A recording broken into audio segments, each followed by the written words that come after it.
segunda carta de Pedro, primeiro capítulo. Nós vamos falar um pouco sobre a vida. Ano novo? Vida nova. Vida nova? Será? Ou a gente continua fazendo os mesmos erros, como já dizia a música do Belchior, e ainda somos os mesmos como os nossos pais? Ano novo, vida nova? Será que é isso?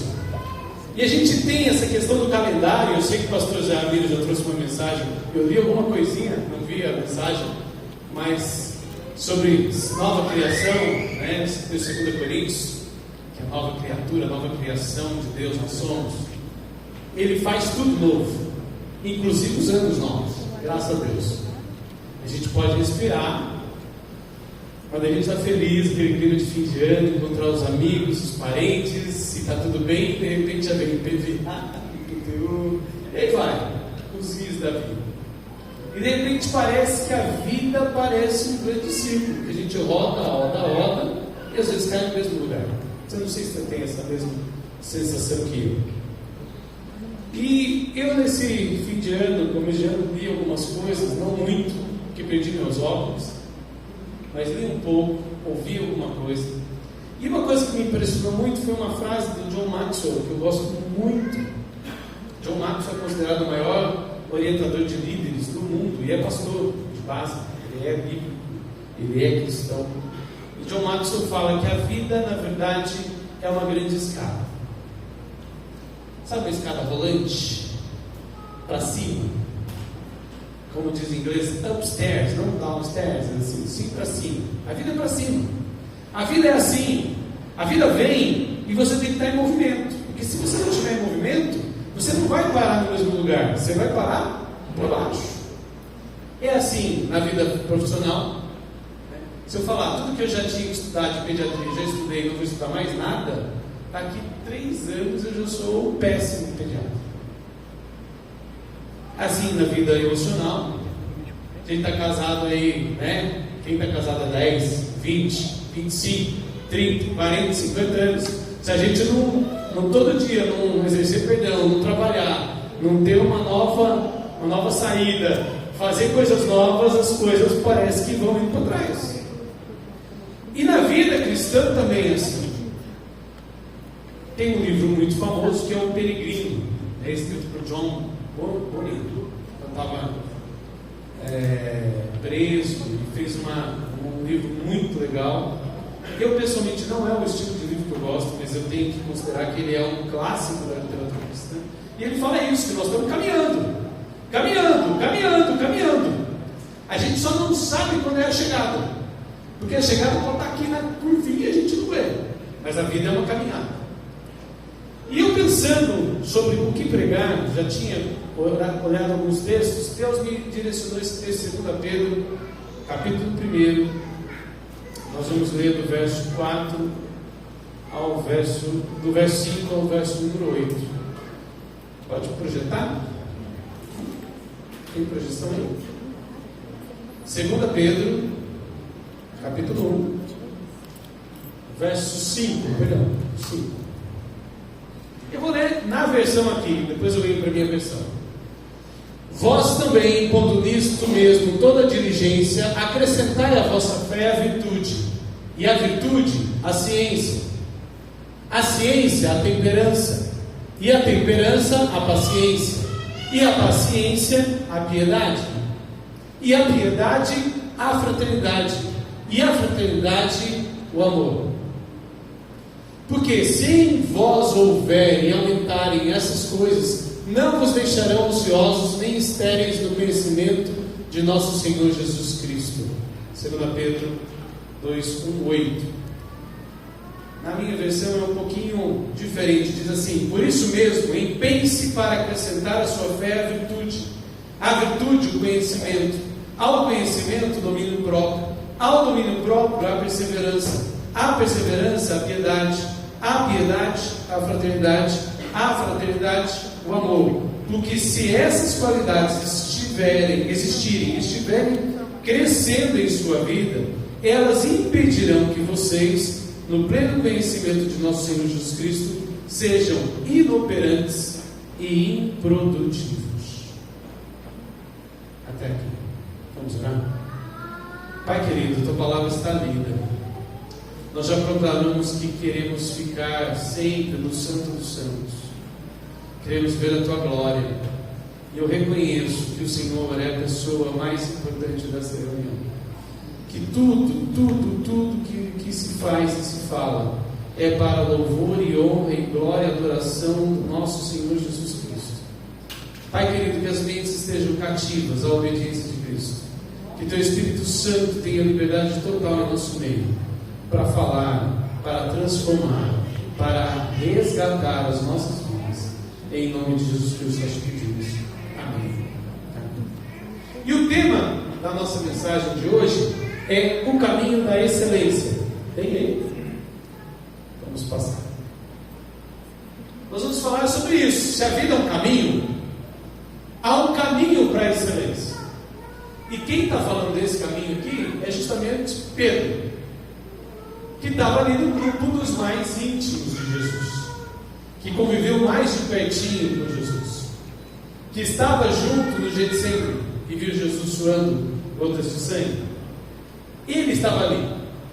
Esse cara, que agora é líder da igreja, está no fim da sua vida, escreve essa carta às igrejas e propõe algumas coisas que são importantes para mim e para você. A minha pergunta para Deus foi: Senhor, o que nós teremos que fazer como igreja em 2024? E Deus me respondeu: vocês têm que parar de ser improdutivos. Essa foi a minha oração. Na beira da praia, correndo de madrugada, e eu ouvi isso muito claro: parem de ser improdutivos. E quando eu fui procurar no texto bíblico, onde tem improdutivo na Bíblia? Aqui. E Pedro nos dá a receita do que a gente precisa fazer para ser produtivo. Porque afinal de contas, Jesus disse que nós somos os ramos da videira. E quem está ligado ao Pai, esse dá fruto. Se não dá fruto, não está ligado. E o Pai vai fazer o quê? Cortar. Então eu queria pensar nesse texto como caminho de excelência para mim e para você. Mas serve para nosso 2024? Sim. Para a nossa igreja? Sim. Mas para a sua vida pessoal também? Sim. Para a sua vida emocional? Sim. Para a sua vida como casal? Também. Essas referências são fundamentais. Por isso o caminho da excelência. Até porque excelência, a palavra, já falei isso aqui algumas vezes, tem a ver com excelere, que é excolino, ou seja, subir a colina, de acordo com aquilo que a gente comentou do John Maxwell. A vida é como uma grande escada rolante que sobe. Se você parar, ela vai te jogar para baixo. Você tem que continuar. E por isso, eu queria dar uma olhada com calma em cada um desses aspectos que o apóstolo Pedro colocou. Primeiro aspecto: o caminho da excelência tem como base a fé. Graças a Deus, o grupo de louvor hoje cantou músicas falando só de Jesus. Eu e o Rafael estávamos conversando, eu e o pastor Fabiano também estávamos conversando esses dias sobre como está difícil achar louvores que falam de Jesus. Porque os louvores falam que você vai ser forte, que você vai ser rico, que você vai ser próspero, que você vai fazer isso. Você. Às vezes cita Jesus uma vez na música inteira e tem 300 você. E nós aqui temos por base na nossa comunidade, e eu quero que eu e você tenhamos como base na nossa vida a fé. A fé na pessoa bendita do nosso Senhor Jesus Cristo. Crê no Senhor Jesus Cristo, será salvo tu e a tua casa. O Evangelho é isso, só isso. Tem que crer. Ele é o Filho de Deus encarnado, e o Verbo se fez carne, a palavra se fez carne, habitou entre nós, estava conosco, e Ele se doa, morre, ressuscita por nós, e envia seu Espírito Santo para nós. Essa é a base. Se você gosta daí do batismo com muita água, pouca água, se é só na cabeça, é o corpo inteiro, se você acha que tem que batizar criança ou não, meu irmão, eu não tenho problema nenhum com você. Eu não estou preocupado com essas pequenas diferenças da fé. A essência é que Jesus Cristo é o único Senhor, é o nome que está acima de todo nome, aquele que reina para toda a eternidade, porque Ele é o maravilhoso conselheiro, o Deus forte, o príncipe da paz. É Ele. Então isso é fé, é a base da nossa comunidade de fé. Mas como é que anda a sua fé? Será que você tem alimentado a sua fé? Ou tem gente que não alimenta a fé. A gente precisa alimentar a fé. Estava lendo um dos poucos livros que eu consegui ler sem óculos. Foi o do Tom Bart. Estou lendo ainda. E ele comenta sobre a teologia. E ele fala assim, que todo teólogo, todo aquele que estuda a palavra, não pode perder a admiração como base da teologia. E daí o cara é profundo, né? Vai lá na origem da palavra. Admiração vem do latim admiráculo, aquele que observa o milagre. Querido, creia. Milagres existem? Sim. Deus faz milagres ainda hoje? Sim. Creia. Ele vai fazer o milagre que você quer? Não necessariamente. Hoje vi um vídeo muito legal do Nick, esqueci o sobrenome dele, aquele rapaz que é palestrante, é cristão, que não tem os membros, nenhum dos membros. Nick? Isso, ele é australiano, família de origem lá da antiga dos Lagos. E o Nick estava comentando, eu já orei pensando que Deus pode me dar uma perna? Sim. Eu gostaria de ter uma ou duas pernas? Sim, seria interessante jogar futebol, pular na piscina, mas também aumentaria a chance de eu quebrar a perna. Nem sempre aquilo que eu imagino é o que Deus faz. Por isso, vem muita desilusão, porque a gente imagina um 2024 e planeja. Só que a gente se esquece do fator surpresa. Lembra-se de 2020? Todo mundo animado, nova década, estamos começando, de repente, pum, pandemia, fecha tudo, muda tudo. A fé não é certeza de coisas que se veem, mas sim a certeza das coisas que não se veem. A convicção das coisas que se esperam. Nós temos que estar convictos que há um rei que reina sobre todo o universo. E esse rei é Jesus Cristo. E Ele domina todas as nações, todos os povos. Ele é o Senhor da história. E Ele cuida de nós. Você crê nisso? Amém. Então, querido, se vier outra pandemia, se a gente tiver que ficar trancado em casa mais 6 meses, se você perder o emprego, se a sua esposa te largar, o seu esposo te largar, saiba que Ele continua sendo Deus. A fé é a base. Salomão traduz isso como o temor do Senhor, que é o princípio da sabedoria. Quer ser excelente? Quer ser sábio? A base é a fé. Não adianta. Rafael me mostrou um vídeo de um astrofísico americano que inclusive trabalha com o filho do Larry Titus, o Aaron Titus, que é um dos maiores astrofísicos do mundo. E ele estudou a Bíblia. E esse senhor, cientista, procurou qual a chance de haver erros na Bíblia.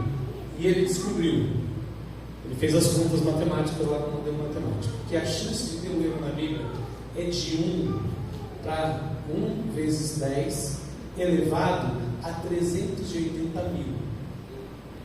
Ou seja, um número quase inexistente. Pra você ter uma ideia, a chance de cair um meteoro na sua cabeça hoje é de 1 vezes 10 a 80. 80. É raríssimo. A Bíblia é a fonte da vida. Querido, a fé é a nossa base. Creia no Senhor Jesus Cristo e será salvo tu e tua casa. Você tem que levar isso muito a sério. A fé em Jesus deve ser a maior decisão diária, minha e sua, todos os dias. Todos os dias. Decido manter-me fiel ao Senhor, porque a fé é o primeiro passo da excelência. Segundo passo, virtude. Uma palavrinha que a gente não usa, né? O que é virtude? Eu fui olhar no dicionário, vamos errar. Virtude é a capacidade que nós temos de escolher o bem. Virtude é a capacidade que nós temos de discernir o mal e o bem e escolher o bem. Ou seja, exatamente o contrário do que Eva e Adão fizeram lá no paraíso. Eles decidiram pelo fruto, obedecendo à serpente. A virtude, ao contrário, eu percebi que as decisões da minha vida, no dia a dia, exigem virtude. Sabe quando você tem aquele vizinho chato? Você tem que exercitar virtude com ele. Sabe quando você tem um patrão bem mau? Ou o cara que não te pagou? Sabe quando você tem aquela situação bem complicada? O desafio da excelência é você desenvolver virtude. E a virtude é uma escolha. E aí a gente descobre que muita gente não é excelente. Muita gente desiste do caminho. Muita gente deixa a fé, porque escolhe aquilo que não deve. Escolhe o caminho mau. Deus é muito bondoso com o povo de Israel.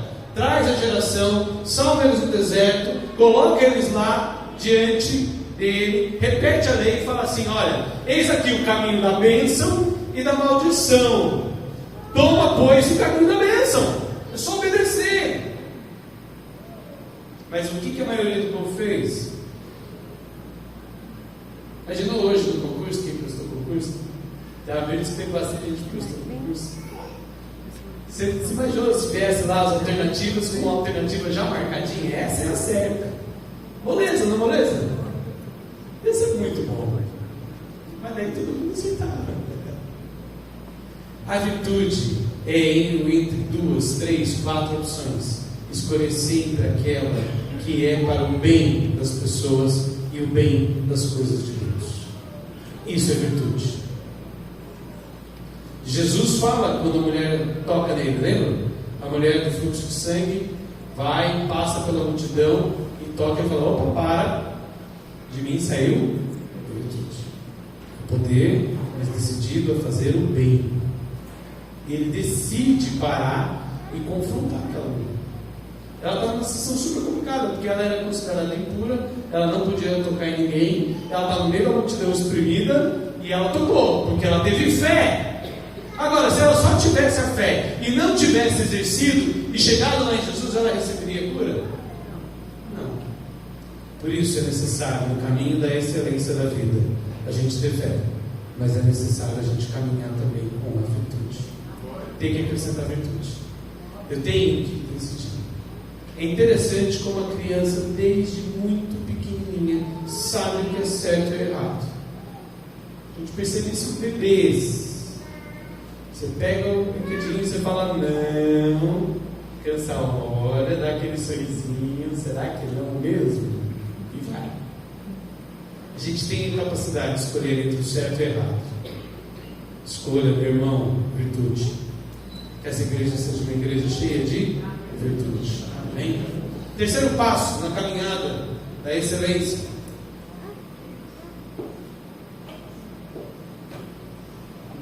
conhecimento. Não se faz uma caminhada de excelência sem conhecimento. Dá para pegar, por exemplo, sei lá, vamos pegar aqui. Rafael trabalha lá na usina, com coisa lá. Daí eu falo assim: Rafael, vamos instalar um produto, um microscópio eletrônico novo que eu comprei na clínica. Vai dar certo, Rafael? Não. Eu sou bom de montar as coisas? Não sou. Sou péssimo. Daí chama o Rafael que não tem experiência nenhuma. Vai dar certo? Não. Daí ele fala assim: vamos chamar o Júnior, Paulo Júnior também. Vamos chamar o Paulo também, que trabalha com marcenaria. Resolve alguma coisa, gente? Não. A vida, para a gente ter excelência, precisa ter conhecimento. Na vida espiritual, para você ter excelência, você precisa conhecer o Deus que você serve. Tem que buscá-lo. Tem que ter caminho de oração, de jejum, de luta. Tem que ler a palavra. Aliás, hoje é dia 14 de janeiro de 2024. Quanto que você já leu da palavra esse ano? 3 dias atrás o Vinícius estava começando o Êxodo. aberto, e riscando, e anotando. A Bíblia dele está ficando toda colorida. Eu nunca vi isso. Falei, oh, que bênção, aleluia. Está com fome de Deus, quer conhecer a Deus. Precisamos dessa fome de conhecer a Deus. Tudo na vida precisa de conhecimento. Eu quero tomar uma decisão na minha vida, eu preciso conhecer o Deus que eu sirvo e conhecer aquilo que Ele tem para mim. Saber qual é o meu propósito. Porque muitas vezes a gente emperra na vida justamente ficando no bom. Já disse alguém que o pior o contrário do ótimo não é o pior. O contrário do ótimo, que atrapalha o ótimo, é justamente o bom. Que é aquilo? Você vai, tá bom. Aqui tá bom. De repente você andasse só mais um pouquinho, você ia ver uma coisa muito melhor, mas você satisfaz com bom. A gente tem dificuldade em conhecer. E a minha oração para esse ano de 2024 é que a nossa igreja cresça muito no conhecimento de Deus. Muito. Conhecer o Deus que nós servimos. Nós estamos pregando aqui há muito tempo, pastor José Amino, mais que eu, Luciano, temos insistido nisso. Irmãos, leiam a palavra, devorem a palavra, devorem. Você não almoça, toma café e janta? Leia pelo menos 3 versículos no dia. Leia um de manhã, fica meditando amanhã. Leia na hora do almoço, medita. Leia à tarde, medita. Gente, é difícil. Agora, quando você começa a procurar, buscar-me-eis e me achareis, quando me buscares de todo o vosso coração, disse Jesus, disse o Senhor a Jeremias. Ele busca aquele que está perto daquele que quer buscar. Nós precisamos fazer isso, conhecer a Deus. Não adianta eu querer fazer um bolo, que eu sou péssimo de bolo. A Juliana faz bolo sem olhar receita. Minha mãe, então, é terrível. Porque assim, coloca uma pitada disso, um punhado daquilo, mas meio quebra ali, vê se está líquido, daí continua. A mãe não está me nada. Eu preciso de um conhecimento, eu preciso de uma regrinha, eu preciso saber aquilo que as pessoas já disseram sobre aquilo. Ninguém aprende a fazer o diagnóstico de amidalite sem estar olhando a garganta. Não, primeiro tem que dar no livro, ler, a amidalite é assim, da febre de 39, 40 graus, tem uma placa de pulso que forma, alguém mostra, olha, isso aqui é conhecimento. Nós precisamos buscar conhecimento em Deus. E você pode buscar conhecimento na palavra e na oração. Não existe palavra sem oração e oração sem palavra. Porque Deus fala e Deus quer que falamos. Fala e quer que falamos. Isso precisa ser mão dupla junto. Então o terceiro passo da excelência é conhecimento. Quem foi mal de repente no concurso já percebeu que faltou às vezes um pouquinho mais. Tem que ter conhecimento, tem que estudar. Próximo passo. Domínio próprio. Aleluia. A nossa situação, a nossa igreja, a nossa vivência nesse mundo não é para quem é descendente de italiano, descendente de espanhol, descendente de português. Não justifique sua grosseria com a sua ascendência.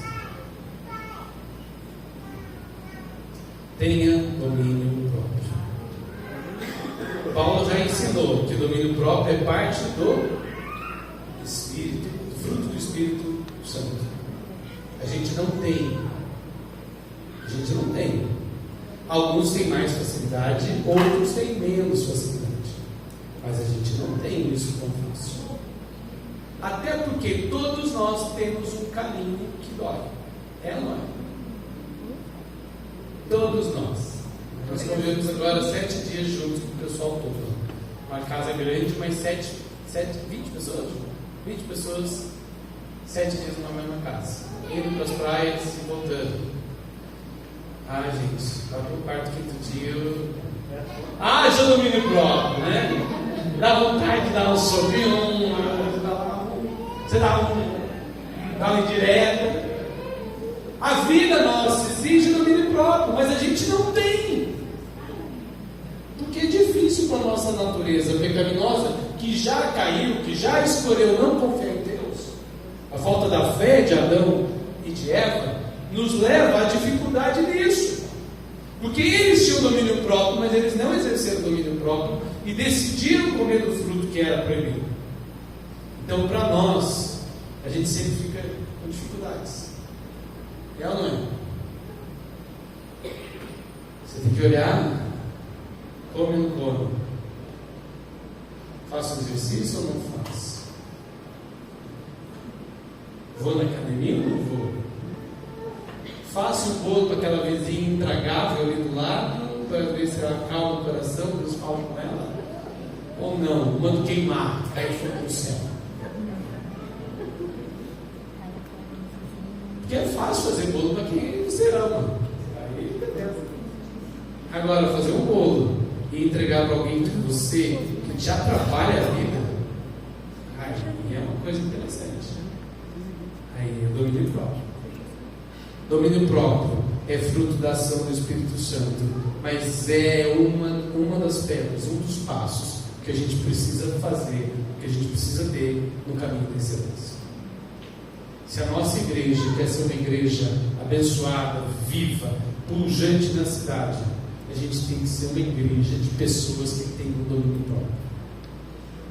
As pessoas têm que conhecer a gente pelo nosso domínio próprio, não porque a gente é estourado, porque a gente é bruto, porque a gente é ignorante.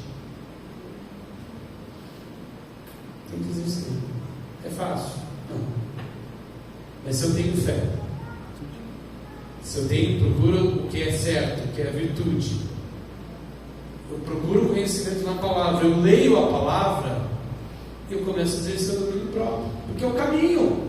Porque não adianta também eu conhecer a palavra, ter fé que essa palavra é verdadeira, mas ficar ainda aquela coisa, eu creio, mas eu não vou fazer tanto assim. Essa Bíblia, acho que esse trecho da Bíblia aqui é meio desatualizado. Esse aqui eu vou pegar, esse aqui não. Não. Tenha domínio próprio. É o caminho da excelência. É a palavra de Deus para nós. Tenha domínio próprio. Próximo ponto. De todas essas palavras, foi a palavra que Deus mais me martelou por esses dias. Perseverança. Perseverança significa insistir quando todo mundo já desistiu.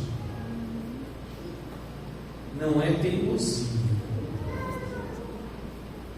Teimosia, você está errado, não reconhecer que está errado e continuar brigando, mantendo-se no erro.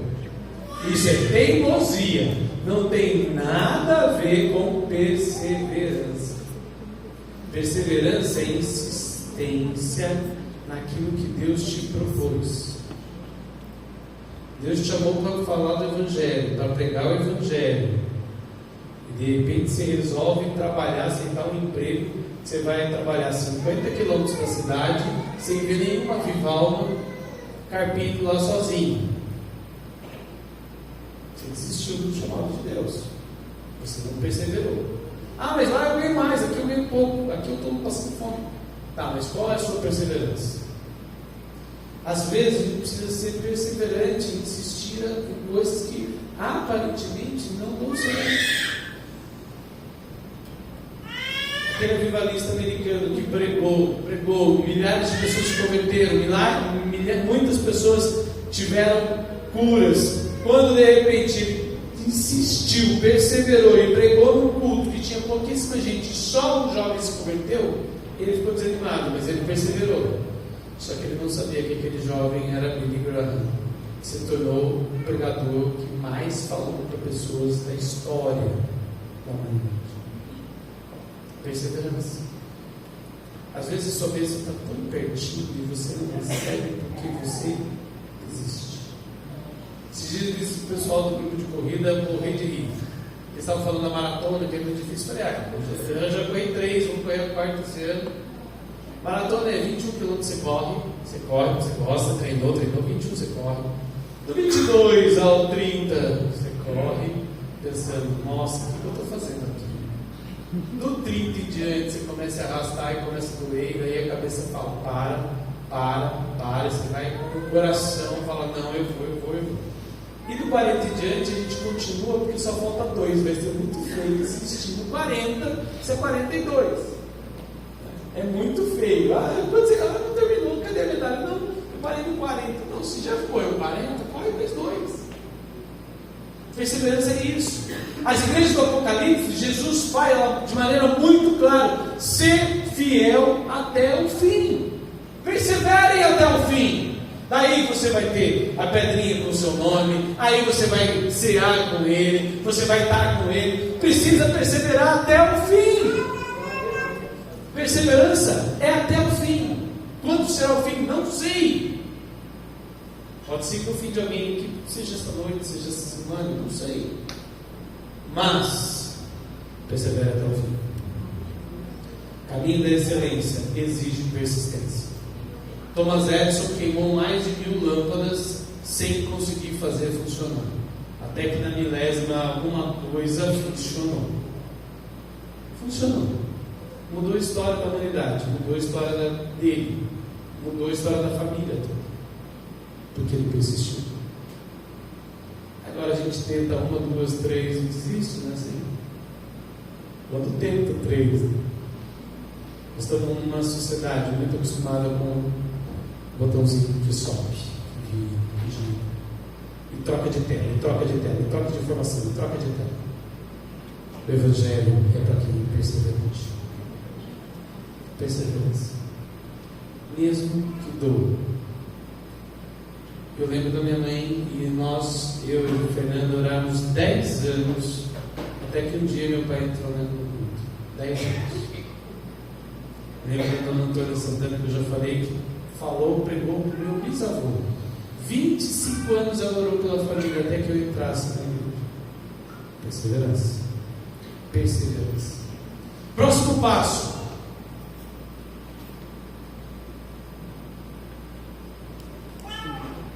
Piedade. Também é outro nome que a gente não usa. Piedade. O que é piedade? É a qualidade de quem é pio. E quem é pio? Pio é o contrário do ímpio.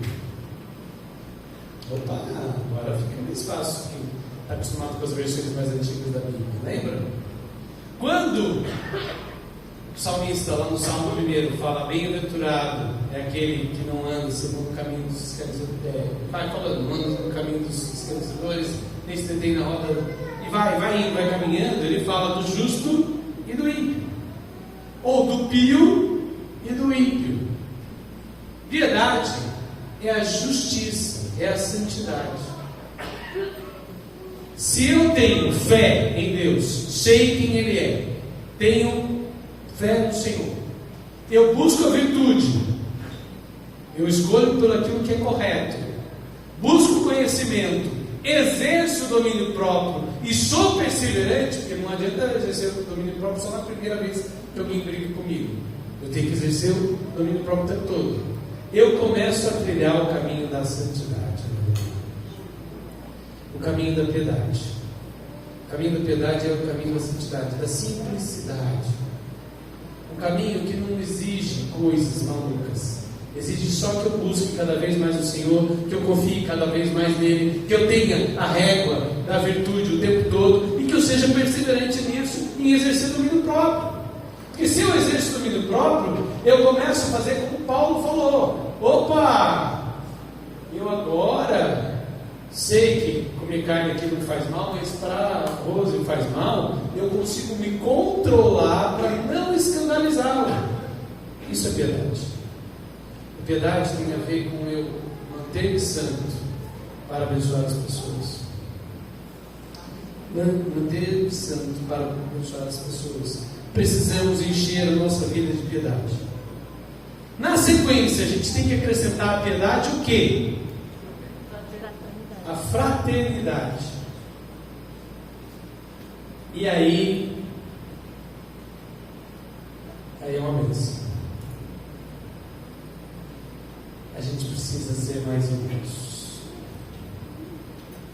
Porque irmão está 7 dias junto, está com vontade de um já pegar o outro pelo pescoço. Cunhado, então, sogra, mas você aguenta. Você faz cara de paisagem, respira fundo. Aleluia. Esse é o dia que o Senhor fez, eu me alegrarei nele e vamos seguir a vida. Se eu tenho a base da fé, eu procuro a virtude, eu busco conhecimento, eu tenho domínio próprio, eu exerço uma vida de piedade, é natural a gente viver uma vida de fraternidade, que a gente considera o outro irmão, que a gente considera o outro melhor do que a gente. Paulo nos fala isso, ó, você quer saber alguma coisa? Faz o seguinte, trata o seu irmão melhor do que você trata você mesmo. Deixa ele, exalte, surpreenda, anda a segunda milha, carrega a túnica, vai um pouquinho mais. A gente precisa disso. A gente precisa desse espírito de fraternidade, de buscar as coisas para as pessoas. É gostoso servir? É bom, mas gostoso nem sempre. Eu lembro muito da missionária Meire Fuentes. A Meire, uma pessoa de Deus, trabalhou lá em Marília um bom tempo, muito inteligente, poliglota, falava muito bem inglês, espanhol, outras línguas, uma pessoa com conhecimento bíblico profundo, cantava super bem, uma voz bem de ópera, ela tem de soprano, e ela foi para um navio missionário da Visão Mundial. E sabe o que deram para ela fazer? Lavar louça. Lavar louça num navio de 1.600 pessoas.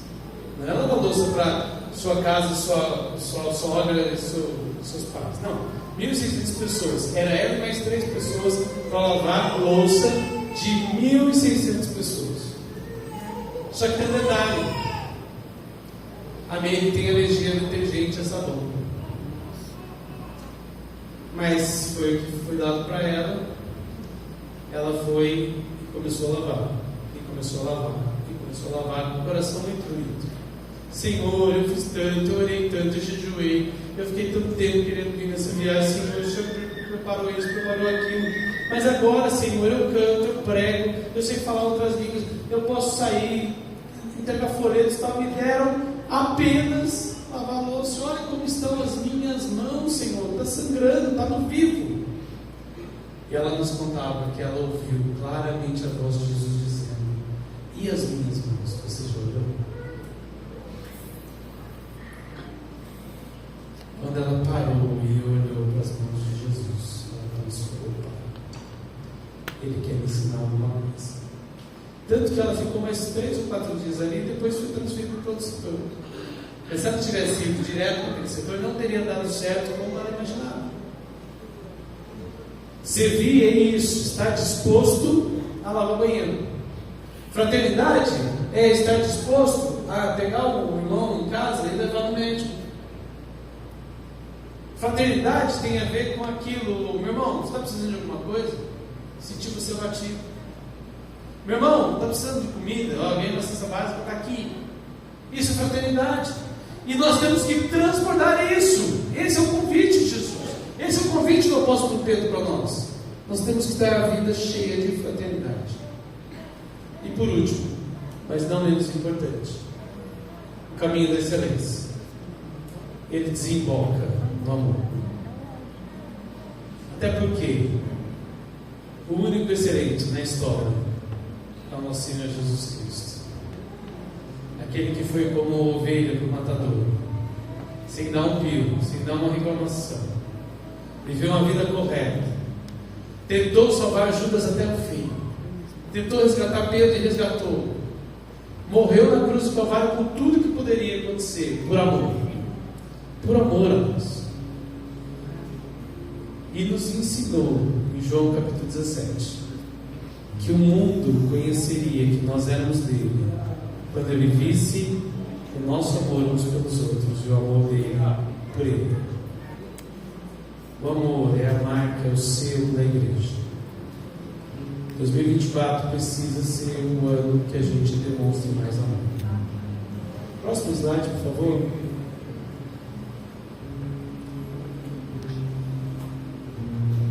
Eu não sou fundamentalista em termos da Bíblia.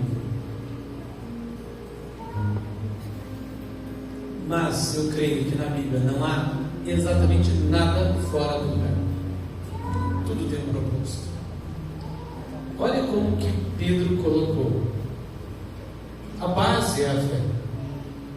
Depois é a virtude. Ou seja, a fé tem que transformar as minhas escolhas. A partir do momento que escolho, uma das minhas escolhas, eu busco conhecimento. Eu busco conhecimento, eu não posso só conhecer e fingir que não é nada. Eu preciso mudar a vida. Eu preciso me transformar com o domínio próprio. Mas isso eu faço? Não, eu vou ter que perseverar. E perseverando, eu vou buscar o caminho da santidade, da piedade. E sendo piedoso, aí sim eu sou fraterno. E sendo fraterno, eu demonstro o amor de Deus para conosco, através de Jesus Cristo.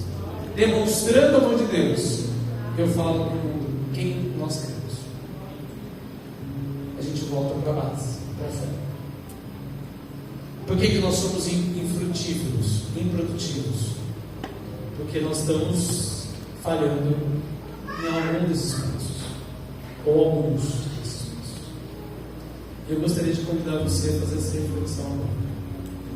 Curvar sua cabeça, se quiser fechar seus olhos, pensar como é que anda a sua fé, como é que andam as suas decisões, as suas escolhas de virtude, como é que anda a sua busca pelo conhecimento a Deus, como é que você tem exercido o seu domínio próprio, quanto de perseverança você tem exercido, tem feito, tem caminhado, quão perto da piedade, da justiça, da santidade a sua vida está? Quão fraterno tem sido você? E quanto do amor de Deus tem transparecido, invadido a vida das pessoas através da sua vida?